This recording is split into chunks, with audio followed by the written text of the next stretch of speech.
Hello, my dear students of Standard 12 sociology. आप सबका एक बार फिर से स्वागत है। और आज मैं यहाँ पहले अध्याय से ही ये जो भारतीय समाज भारतीय समाज का एक परिचय यानी पहला लेसन जो है वहीं से शुरू करेंगे। और मेरे ख्याल से आपको समझ में आएंगे। ये छोटी छोटी चीज़ें हैं जिसके बारे में मैं यहाँ जिक्र करूँगा। और आप जो बुक्स अगर निकाले हुए हैं तो ठीक है, नहीं है तो आप मेरे पीछे अपने जो बुक्स की जो अध्याय हैं उसको आप देख पाएंगे।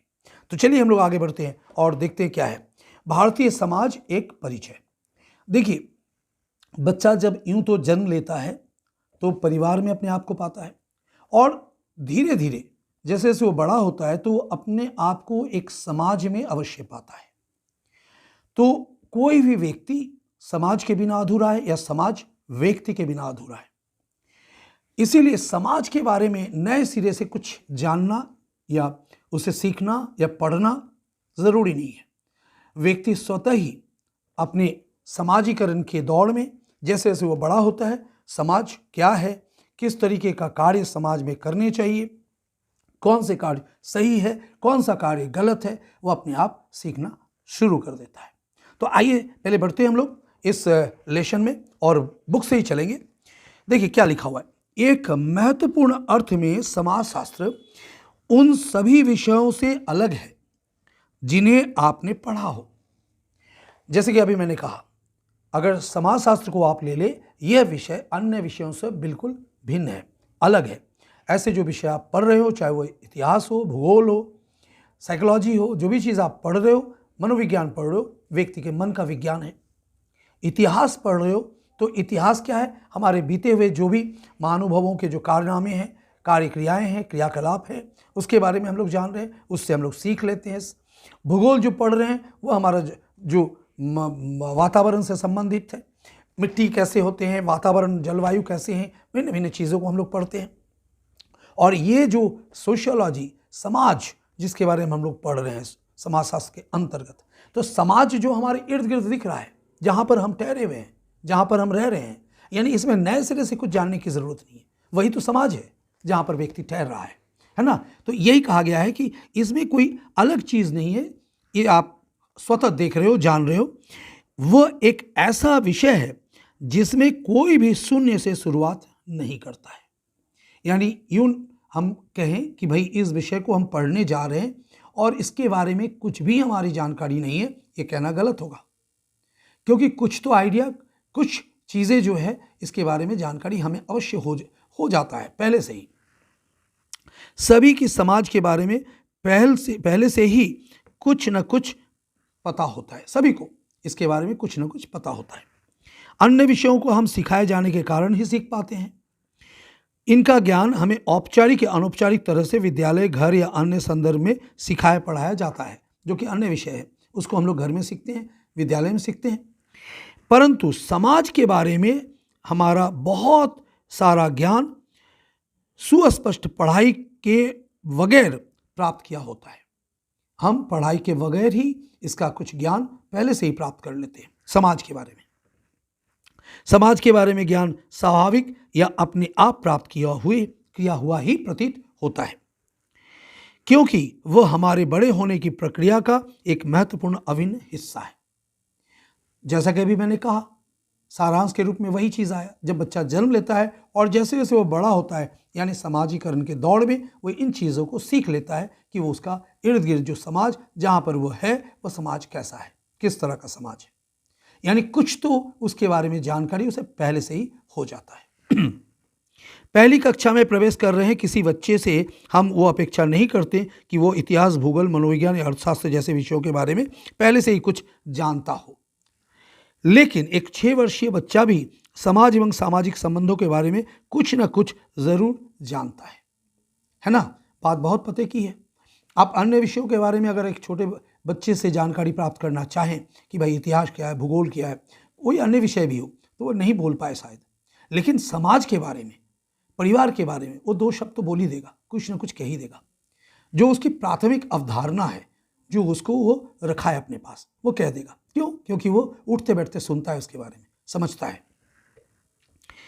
जाहिर है कि 18 साल में युवा 18 साल के युवा वयस्क होने के नाते आप अपने समाज के बारे में बहुत कुछ जानते हैं, इसलिए नहीं कि आपने समाज का अध्ययन किया है, बल्कि महज इसलिए कि आप इस समाज में रहते हैं और इसमें पले बढ़े हैं।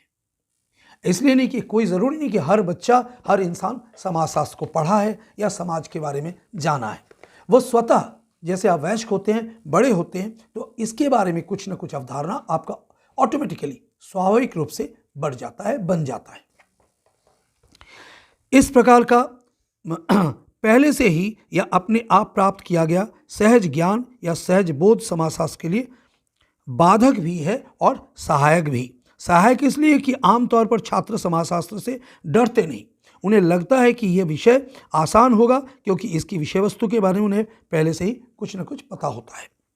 लेकिन सहज बोध या कॉमन सेंस द्वारा प्राप्त किया गया ज्ञान समाजशास्त्र के लिए एक बाधा या समस्या भी है, क्योंकि समस्या इसलिए है क्योंकि समाजशास्त्र सिर्फ वो प्राथमिक अवधारणा नहीं है, समाज शास्त्र यानी समाज का विज्ञान, और विज्ञान को हम यूं एक चुटकी में नहीं समझ पाते। उसके अंदर की जो तार्किकता है, लॉजिक जिसको बोलते हैं, उसको समझना ज़रूरी है, क्योंकि ये एक ऐसा अध्ययन है जो हम भावना में बहकर नहीं पढ़ रहे हैं या भावना में बहकर इसका निष्कर्ष नहीं देते हैं। इसके पीछे ठोस सबूत होता है, उसके बारे में जानकारी लेना होता है।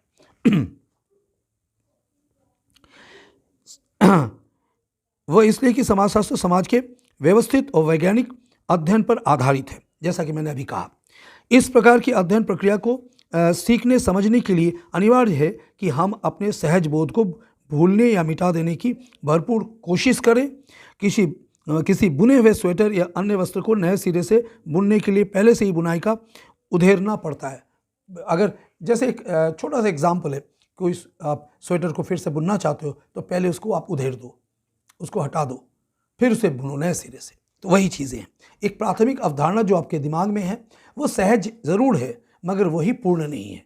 पूर्ण जानकारी लेने के लिए ये कहा गया है कि उसको आप हटा दें, अब आ जाइए उस प्राथमिकता की दौड़ में जो आप शुरू से वो ज्ञान को हासिल करेंगे।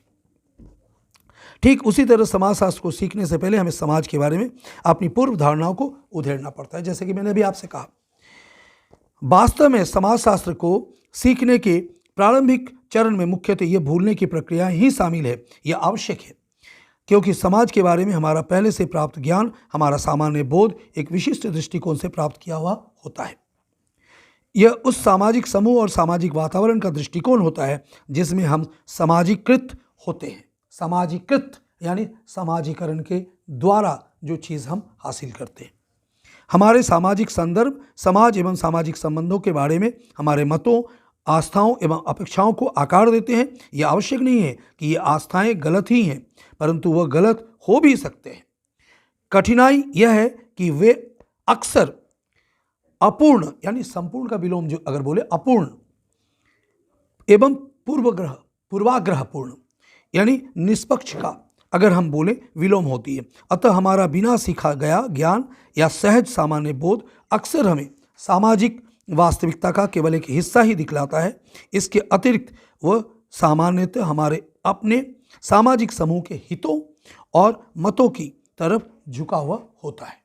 ठीक है, ये जो एक बेसिक जो अवधारणा मैंने आपके सामने यहाँ रखा, इसको हम लोग प्राथमिक रूप से पढ़ेंगे पहले चरण में, यानी पहले अध्याय में ही। जितने भी 12th के स्टूडेंट्स हैं उसको देखिए, ये चीज़ मैंने यहाँ बुक्स के मतलब सामने रखते हुए, बुक्स को देखते हुए आपको बताया, बुक्स की अवधारणा को बताया। मोटे तौर से आप इस बात को समझ लें कि समाज जो आप पढ़ने जा रहे हो इसकी अवधारणा कोई नई नहीं है। जैसे जैसे कोई भी व्यक्ति, आप इस विषय को अगर लिए हो, 11th में भी आपने पढ़ा है इसको, अब 12th में भी आप पढ़ रहे हो, तो समाज के बारे में जानना चाह रहे हो। समाज क्या है? एक नेटवर्क है। What is society? Society is a network of social relationship. यानी समाज क्या है? समाज सामाजिक संबंधों का बिना हुआ जाल है। यहाँ हम ठहरते हैं, एक दूसरे के साथ संपर्क में आते हैं, संबंध बनाते हैं और आपसी संबंधों के द्वारा, पारस्परिक अंतःक्रियाओं के द्वारा एक दूसरे को प्रभावित करते हैं, है ना। तो आज यहीं तक हम लोग रखते हैं इसको, फिर आगे बढ़ेंगे। इसको आप, ये जो धारणा है इसको आप सुस्पष्ट रूप से समझ लेंगे, पढ़ लेंगे, फिर धीरे धीरे आगे बढ़ेंगे। तब तक के लिए विदा लेता हूँ, फिर मिलूंगा आपके साथ यहाँ पर, जहाँ पर आप भी रहेंगे, मैं भी रहूँगा, और आपके कुछ सवाल भी होने चाहिए। सवाल होगा तो जाहिर सी बात है मुझे पढ़ाते हुए अच्छे लगेंगे, ये चीज़ अच्छा लगेगा मुझे। अगर आपको मेरा ये क्लास पसंद आएगा तो आप ज़रूर इसको सब्सक्राइब करें, इसके बेल बटन को दबाएं और भारी से भारी मात्रा में अपने दोस्तों को बताएं ताकि हम लोग लाइव में आए क्लास ले यहाँ पर। All the best.